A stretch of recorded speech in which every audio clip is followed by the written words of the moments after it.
र बिजोग हुन्छ कम्पनीको काममा मान्छेहरू चढ्नको लागि कस्तो गर्छन्, जानको लागि घर जस्तै किचनमा चाँडै जानु पायो भने बसको कमी छ।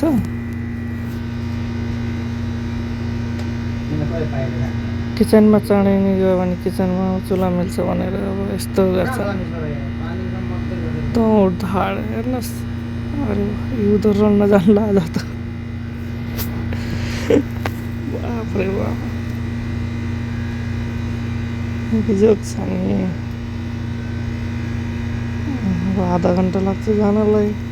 अब एउटा बस गएर पुगेर आउँदाखेरि 1 घन्टा लाग्छ, जान आधा घन्टा, आउन आधा घन्टा, जाममा परेर जाने 1.5 घन्टा। त्यही भएर यस्तो दौडधाड गर्छ कम्पनीले। अब के गर्नु, कम्पनी यस्तो भएपछि कस्तो थकाल्छ बाफ रे बाफ। अस्ति नै त पुरानो गाडीको त ढोकै भाँचिदिएको थियो। नयाँ गाडी छ, एकजना घुस्ने ठाउँमा 3-3जना घुस्छ मान्छेहरू, कहाँ छिर्न सक्ने अड्किन्छन्।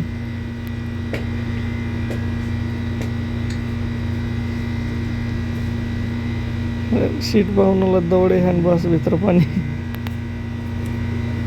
बसभित्र पनि दौडिन्छन्। अब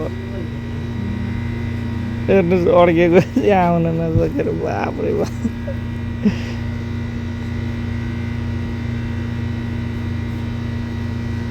यसरी चढ्छन् अनि अझै धेरै मान्छे चढ्छ, ओर्लिन मान्दैन, फेरि झगडा।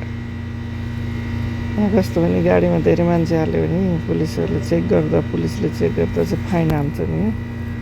अनि त्यही भएर ड्राइभरले लानु मान्दैन। यिनीहरू यसरी चढ्छन्, चढिसकेपछि ओर्लिन मान्दैन, खाँचेर बस्छन्। पछाडि सिटमा 5जना अट्दैन, 7जना बसिदिन्छन्, म पहिला भनेर झगडा गर्छ।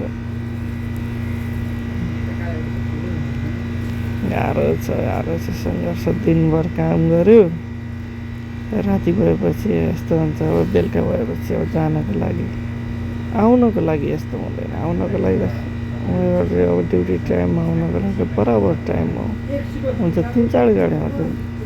यो छिटो जानको चक्करमा यस्तो हुन्छ। छिटो गाडी पहिलो अब आउने गाडीमा चढ्नलाई यस्तो गर्छन्, छिटो जाने आउने बेला त मिलेर आउँछन्, एक-एकजना बसेर आउने सिटमा, जाने बेलामा त छिटो गर्छन्।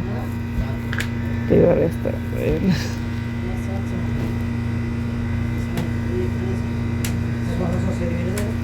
भन्छन् धेरैजना मान्छेहरू रिसाउँछ। हामी लाइनमा बसेका थियौँ, चढ्ने बेला यसरी दौडेर आएर चढ्छन्।